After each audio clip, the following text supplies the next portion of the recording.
So we're going to go ahead and start the boxes, the pieces that we have to work on for the next project. The next project you guys are going to be doing at 3/16 of an inch equals a foot. So right now this first project was at 1/4 of an inch equals a foot, right? Yes? So the next one is going to be a little bit different. You got to look around on the scale side for 3/16 of an inch to a foot, okay? And that's the scale that you guys are going to be using. So 3/16 of an inch to a foot is a little bit smaller than 1/4 of an inch to a foot.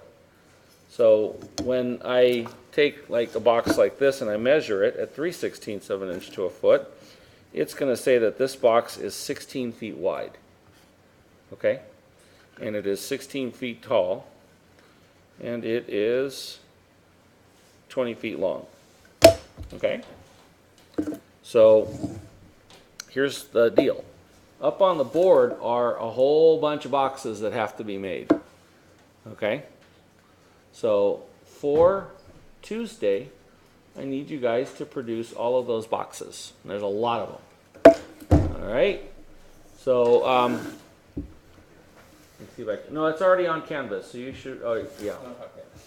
Yes, all right, so you will be building the following boxes. Let me take this with me because I can't see them from where I'm at.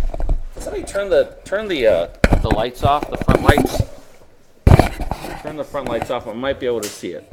Okay, so there are 3 pieces that are 12 feet wide, 16 foot long, and 12 feet tall.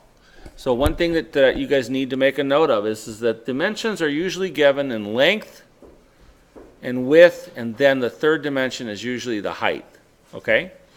So the first one, there's 3 pieces, 12 feet wide, 16 feet deep, and 12 feet high, okay? Then you're going to make 3 pieces that are 10 foot by 10 foot by 10 foot. Right? You'll make 2 pieces that are 16 foot by 16 foot by 16 foot. 2 more that are 16 foot by 20 foot by 16. And then you'll finally be making 2 pieces that are 8 feet wide, 75 feet long. So they're going to be long like this, and 12 feet high. Okay?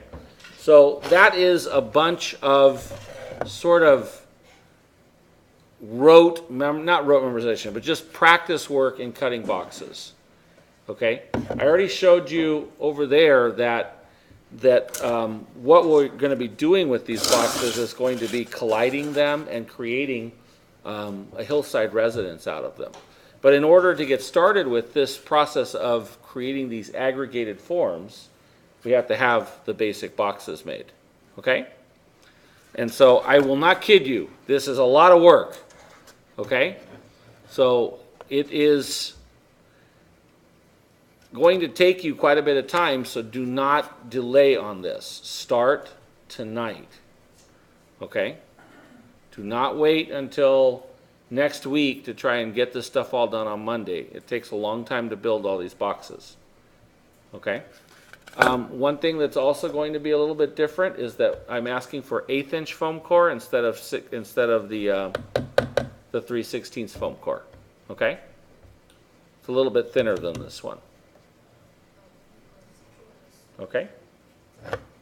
That's already up on canvas, and we'll be kind of adjusting it as we go along. All right? Any questions? No? All right, so starting next week, you guys should also bring in the cube as whatever state that it's at, and I'll give you a critique on it. Okay? But the cube is going to be due. You still have another full week after Tuesday to finish this cube. Okay? Any questions? No? All right, so those boxes are that's your focus. So, and honestly, what I would say is there's what, 3 and 3, 6, 7, 8. Wait, I can't read that. Is that, yeah, that's 3 and 3 is 6, 7, 8, 9, 10. There's 12 boxes. So if you've got, today is Thursday, right?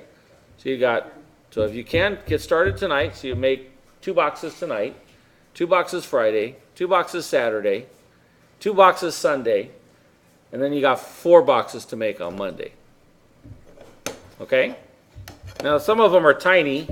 They're little dinky things like this. Some of them are bigger, or sort of like this, not exactly, but sort of like that. Okay? This is going to give you a lot of practice cutting and joining foam core. You use the same process that you did with the first box, and so you're basically repeating what you've already done. Okay? All right. That's it. I will see you all on